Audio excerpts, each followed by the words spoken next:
ariko se ndakubaza nyuma y'ubu buzima ujya utekereza yuko wasobanura iki cyatumye ugabanya bimwe mu bice byawe niyihe pressure wari ufite? Ni ibintu bimwe tugenda twubaka mu mitima yacu kandi dufatira ingero ku bantu bamwe na bamwe. Ninde ufatiraho urugero? Ninde uguha urugero? Ni iki kikuyobora muri ubu buzima? Tujye tuvuga ngo turi kurya isi, abantu bakarya isi, abantu baka-enjoyinga life, ariko n'urya isi uzagiye yuka yuko nawe, ariko nimba uri umukobwa nanone sinagenda ntaguhaye inama. Ndagusuhuje wahisemo ko tuganira nanone, uri inshuti nziza, Imana iguha umugisha. Ni inkunga kuri jye, ni inkunga ikomeye. Iyo umuntu yicaye aganira n'umuntu urenze umwe bimubera byiza bikaryoha, ariko iyo wicaye ukiganiriza ugasanga abantu ntago bakwitayeho cyangwa ntibagukurikira, wumva nyine uba warinze, wumva biteye ubunebwe. Hanyuma rero uyu munsi nifuje ko tuganira nanone ku ngingo nk'uko tujya tuganira ku ngingo zitandukanye, kandi abantu bajya bambwira yuko bijya bifite ibyo bigenda byungura. Jewe ku giti cyanjye nanjye ubwanjye biranyigisha, nanjye hari ibyo bimfasha, kuko ubuzima busaba ko umuntu ahora agenda yunguka akagira ubumenyi. Ndifuza ko tuganira uyu munsi n'abantu bakunda ubwiza, abantu bakunda ibintu twongera ku mubiri kugira ngo tube beza.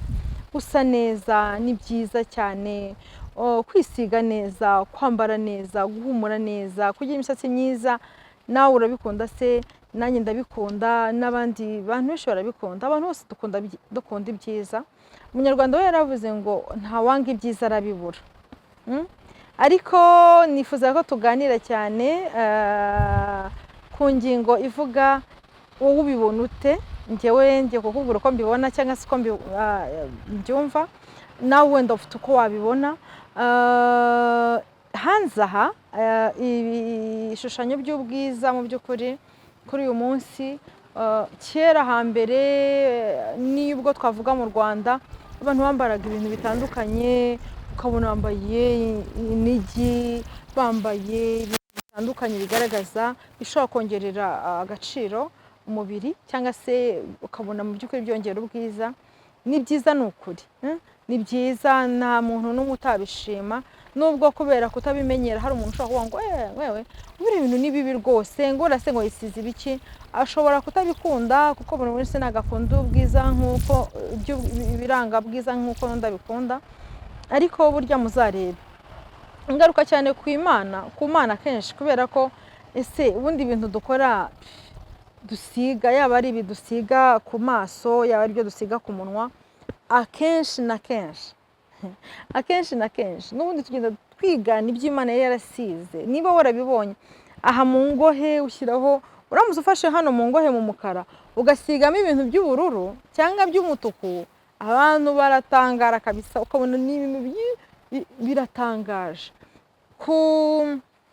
Hano hejuru y'amaso kwa kundi abantu tujya twisiga, ugasanga abantu basizeho utuntu, uko byagenda uko ariko kose nuko nyine hari ahantu hari utuntu tuba twarabonye tukatukurura, ukabona Imana yagiye isiga abantu ikagenda ishyiramo uturangabwiza dutandukanye.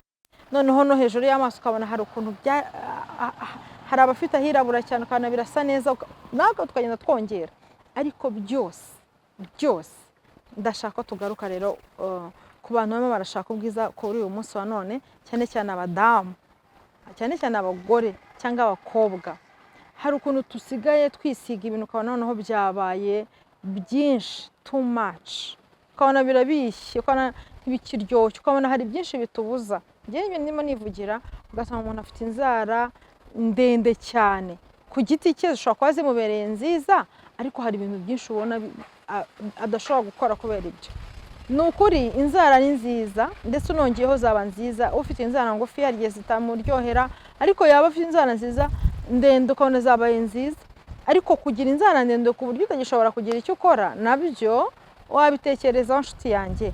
Hanyuma uyu munsi n'amasura yacu, abo noneho hari ibigo byinshi cyangwa se hari amazu menshi atunganya ubwiza bw'abantu, ugasanga umuntu afite mu maso akabona ngo ni habi, akabona ngo harabyimbye, akabona ngo ni hanini, noneho bakamugira inama yo kugabanyaho, akagenda akataho ngo bakamuringaniza. Ndakugira inama y'uko kwihindura ukagenda ushaka kuba nka kanaka ni ingaruka ku buzima bwawe, mbere y'uko bikubera ingaruka ku bundi buryo, ni n'ingaruka ku buzima bwawe nshuti. Enda ntabwo uyu munsi ndi burondora abahanzi abantu batandukanye bagiye bahinduza amasura yabo, bagiye bahindura imiterere yo mu maso yabo, hari guhindura uruhu, mujya mubibona umuntu agahindura uruhu bikagira ingaruka cyane ku buzima mu gihe kizaza. Uyu munsi ushobora kuba nta ngaruka ubona, ariko hindukira urebe abantu benshi, yaba abahanzi benshi b'Abanyamerika, yaba abakinnyi b'amafilme atandukanye, yaba abantu benshi batangiye kumenyekana. Ushobora gutangira kumenyekana uko ngukuru utaratangira kumenyekana ukuri ukabona ntacyo bitwaye, ariko watangira kumenyekana ukahita utangira kuvuga ngo ese burya ni gutya ameze, bakakugira inama y'uko umunwa wawe wawongeramo cyangwa se wawugabanyamo, bakakugira inama y'uko izuru ryawe rihengamye hari ukuntu wahengura, bakakugira inama y'uko hari ukuntu wagabanya imisaya ikarambuka, bakakugira inama y'uko wagabanya inyama ziri ku mubiri wawe ngo ukazishyira ahantu wifuza ko zijya. Ariko nyine ibyo byose dukora, yego urashaka gusa neza, ariko urimo kwirengagiza yuko uyu mubiri nta kintu na kimwe wigeze ukora kugira ngo ube warawugize, sibyo? Gusa icyo wakora ni ukuringaniza, kandi birashoboka. Utariye ntago wangana gutyo ungana, utanyweye ntago wangana. Gusa hari ibyo twakora bindi byo nka siporo rwose yagushyira ku murongo. Simpamye yuko gufata umubiri ukawubaga ugakora ibice bimwe ukabijugunya ari byo byonyine byagufasha. Ikindi kumva ko nimba wari uri gutya umeze, ukumva wakwibera umuzungu cyane, byakurura abantu kukureba, byakurura abantu kukwizera, byakururira abantu kumenya ko wabaye mwiza. Ese kuki udatekereza ko byakururira abantu kumenya ko wowe wakabije? Kuki wakabije ugakabya kuba inzobe kandi wari igikara, ugakabya kurambuka mu maso kandi hari hagaye wenda habyibushye? Ibyo byose umwanditsi wa Bibiliya yaravuze ngo byose yasanze ari ubusa. Ni ukuri waguma ukuri, wakora isuku ku mubiri wawe, wakora imisatsi yawe, wayikuza, wakoresha ibintu bisanzwe, utagiye ngo ujye kwiyangiriza umubiri, ejo ukazagira ingaruka udashobora kuzakosora. Impamvu uyu munsi nashatse ko tuganira kuri ibi bintu, maze iminsi nkurikirana abahanzi batandukanye, abahanzi nkunze kubavuga ko nibo bagahagarara imbere y'abantu cyane, abahanzi, abakinnyi b'amafilme batandukanye bagiye bahindura amasura yo mu maso yabo, cyangwa se bagiye babagisha ibice by'umubiri wabo nk'ibice by'ikibuno. Uyu munsi bigezweho cyane, uramutse uvuze ku muntu udafite ikibuno bakubona nk'umuntu utuzuye ufite ibintu abura, ariko bagenda bongera ibice by'imibiri yabo, nk'ikibuno nko ku mugore cyangwa abakobwa, ikibuno kinini, akagira mu nda hato, akagira amabere mato kandi ari ku murongo nyine, ugasanga n'ukuri arabikunze, abantu bakabimushimira, bakamubaza aho yabikoreshereje, agakoresha uruhu rwe. Ni byiza rwose, ariko se ndakubaza, nyuma y'ubu buzima ujya utekereza yuko wasobanura iki cyatumye ugabanya bimwe mu bice byawe? Ni iyihe puresha wari ufite? Kuki wakoze ibyo bintu ukumva ko ari bwo utuje? Kandi n'ubundi ntabwo watuza, kuko hari benshi nzi babifite na n'uyu munsi barira, bafite ibindi bibareze bitari ibyo ngibyo mu buzima. Iyo umuntu yamaze kumenya ubuzima, hari ibintu biba bitakimwirukansa. Gusa ndashaka ko twivugira ku ubwiza abantu twese. Uyu munsi ureba umuntu ukavuga uyu muntu arasa neza pe, uyu muntu ahumura neza pe, uyu muntu yambaye neza pe, nanjye rwose ndabishima. Ariko tandukanye, banza utekereze kabiri, ubu bwiza ndimo nshaka buzangeza nyuma y'iki gihe ingaruka bizagira ni izihe? Ese ingaruka bizagira mu bantu tubana ni izihe? Ingaruka bizagira ku rubyaro rwanjye ni izihe? Ingaruka bizagira ku rugo rwanjye ni izihe? Keretse ahubwo biramutse ko ariko yaba byashobokaga umuntu ntasaze, kuko gusaza bwo bigenda bigaragaza ibintu, ugenda ugaragaza impfu nyinshi z'umubiri wawe. Abantu benshi barwaye amakanseri atandukanye. Ibyo byose ni ubuhanga bw'abantu, ni ugushaka kwereka Imana ko nabo bafite ibitekerezo, bafite ibyo bashaka kugeraho. Ariko nanone muntu nudashyira Imana mu migambi yawe, nudashyira Imana muri plans na projects zawe, uzasanga wararuhiye ubusa nshuti. Umuntu usuye uw'inyuma wenyine, kandi nawe urabizi, kuko uyu muntu aramutse ari uw'inyuma gusa, umuntu yaryamye hariya yamaze umwuka waheze, urashobora kwibaza ese ko umwuka uhari mu kirere byagenze kutabyuka, ko atabyuka. Nicyo kikubwira rero ko hari uwundi muntu cyangwa se hari izindi mbaraga zikontorora wowe, utanabwira ngo ntugende, uwo mwuka we ntumvemo, ukuvamo kandi ukagenda. Rero nuhamanya n'Imana ko wuzuye, ufite ubwiza bwuzuye, ntabwo uzararikira ibintu bikunanije, ntabwo uzararikira ibintu bigutesha umurongo, ntabwo uzahora ubwira umugabo wawe ngo njye ndashaka kuba mwiza, ndashaka kuba mwiza. N'ubundi uri mwiza, ntabwo avuga uti ndashaka utuntu ushaka kongera ku bwiza bwanjye, ariko ibyo bintu wongeraho tekereza kabiri, uvuga utari ku bundi ni iki kintu cya ibi bintu ntabikoze byantera. Wakwisiga, wakwitaho, ufite n'amafaranga wakora byiza byinshi, ariko nimba utangiye no kumva ejo hari ahantu hatuzuye ushaka kuzuza, ntabwo Imana yaturemye itabona ko twuzuye, ahubwo ubwo budasa bwacu nicyo cyubahiro cyayo, ko budasa bwacu nibwo bumana bwayo, ubwo budasa bwacu niko gukomera kwayo. Ndagushishikariza rero gutekereza ku Mana yakuremye. Ese waretse ko ngubu noneho njye numva abana b'abazungu ngo Abanyamerika baravuze mu minsi ishize ngo abana babo ngo babareke bakure bajye bihitiramo igitsina. Igitsina umuntu arakivukana, uvuka uri umukobwa cyangwa uri umuhungu, nta muntu uravuka afite ibindi bintu bitari ibyo bibiri. Hanyuma niba waravutse uri umukobwa ukaba ushaka kwizibera umugabo, ngo bakagutera imisemburo yo kuba umugabo, barangiza ukazahinduza igitsina. Ibyo nabyo biri mu bintu bira. Cyangwa se ukabona imisatsi y'abagore uyu munsi, ukabona ntabwo ugishaka kuba umugore, ugahita wogosha nk'abagabo, ugahita wambara nk'abagabo, bakagutera imisemburo yo kuba abagabo, ukaba ubaye umugabo. Ibyo byose ni ibintu isi yagiye itegura kugira ngo Imana ikunde isuzugurwe mu bantu, bakunde bayereke ko bishoboka. Urugero, ibi bintu byo gusuzugura Imana no gushaka kuyereka ko hari ibintu nabo bazi, yo kuyinyega, yo kuyikosora, ni ibintu byatangiye na kera na kare, no ku munara wa Babeli. Abantu baravuga reka twubake umunara ngo tuzamuke, ngo ku buryo ngo dusange Imana tukagera mu ijuru. Ariko igitangaza, Imana icyo gihe ngo hari ururimi rumwe, niko Bibiliya itubwira, ngo hari ururimi rumwe, abantu bavuga ibintu bimwe, baganira bakumvikana, birangira ngo barubaka umunara, urazamuka bagera hejuru, ngo bagezeho hepfo iyo hasi bakajya batumanaho bati ohereza amabuye. Imana inyuranye indimi pe, ku buryo hejuru navuga amabuye bohereza umucanga. Birangira Tour de Babel cyangwa se umunara wa Babeli udashoboye kugerwaho. Ibyo byose ni ibintu byari byaje kugira ngo abantu bereke Imana ko nabo bashoboye, ko bayigeraho, bakajya kuyishima hejuru, bakavuga ati natwe turashoboyesha, ntabwo ari wowe wenyine watuyobora. Ariko se babigezeho?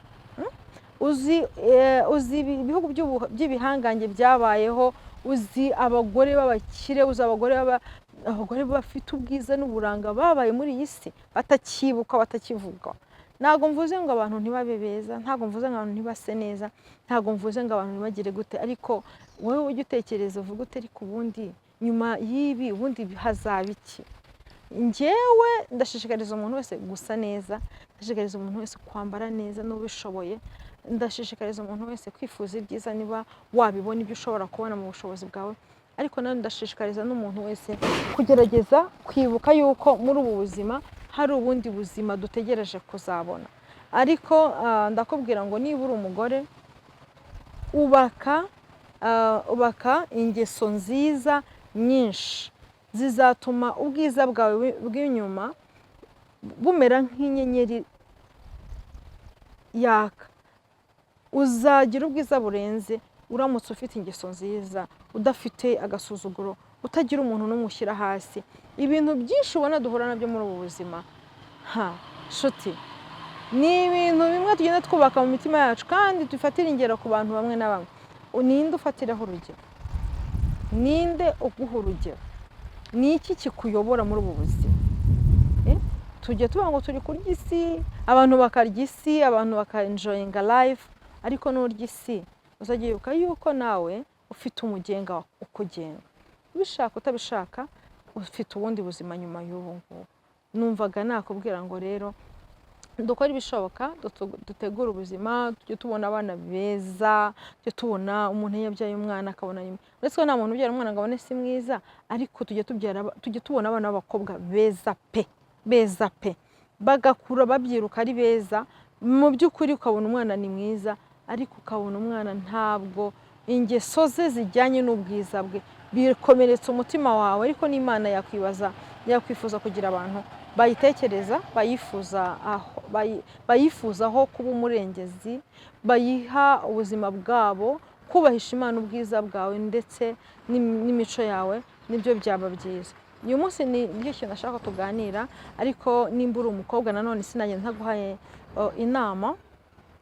Niba uri umukobwa, kora ibishoboka byose, ukora isuku ku buzima bwawe. Umukobwa rwose usa neza, nanjye rwose ndamufana. Umugore usa neza aba asa neza nyine, umuntu wese aramukunda, umuntu wese yakwifuza kubana n'umuntu usa neza, umuntu wese yakwifuza kuganira n'umuntu usa neza, umuntu wese yakwifuza kwicarana n'umuntu uhumura neza, umuntu wese yakifuza kurarana n'umuntu uhumura neza cyangwa usa neza. Rero ibyo rwose mukobwa yiteho, sa neza, isige neza, ambara neza, ryoherwa n'ubuzima, ariko wibuke ko uwo mubiri wambaye icyo kintu tugira cyiza hari igihe kizashira. Hanyuma wubahishe umubiri wawe Imana, wahishe umubiri wawe Kristo, wahishe umubiri wawe ibintu byose twifuza kugeraho bigendane nuko nanone ijambo ry'Imana ritubwira. Nicyo numvaga nashaka kukubwira. Turi beza, kandi niyo tutaba twashyizeho n'ibyo birungo tujya tuvuga, twaba dusa neza, ko nta muntu Imana yarema ni ukuri igambiriye kumushyira mu bantu ngo bamunyege ko ari mubi. Ahubwo niki gituma abantu tutiyizera? Nuko abantu bahora batwereka ko hari ibyo tubura, cyangwa se tukabona hari abantu turimo turagenda dusa nkaho twigana, bo bakatwereka ko hari ibyo bagezeho twe tutarageraho. Nawe wabonye ubushobozi, hari ibyo wageraho kandi utagize, utongereye byinshi, utabaye umuzungu kandi wari umwirabura, utabaye munini kandi wari muto, utabaye muto kandi wari munini. Hari byinshi dukeneye, hari ibintu byinshi dukeneye bitari iby'ingibi by'umubiri gusa. Ndakwifuriza amahoro y'Imana, ndakwifuriza ibyiza by'Imana. Ukomeze umererwe neza, ukomeze kuryoherwa n'ibiganiro dutanga hano kuri Chantal TV Jo. Niba ufite umugore umubwira se neza, niba ufite umukobwa umubwira se neza, niba ufite inshuti, niba ufite abavandimwe ubabwire base neza, ariko kandi unababwire kwirinda ingaruka z'umubiri. Hari amakanseri, hari ukuba deforme. Igihe kimwe tuzabona umwanya tujye twerekana ibiganiro bitandukanye, cyangwa nawe wabisacinga ureba abantu bagiye bahinduza amaso, abantu bahinduje iminwa, abantu bahinduje ibice by'umubiri, byagiye bigafata noneho ukagira ngo ni nk'igikoko atakiri umuntu. Reba amasura y'abari abantu yahoze ari meza. Nta muntu washaje afite umubiri we, afite umwimerere we usaza nka bari abantu wabonye. Uzareba abantu bahinduje ibice by'umubiri ukuntu babaye, uzatangara.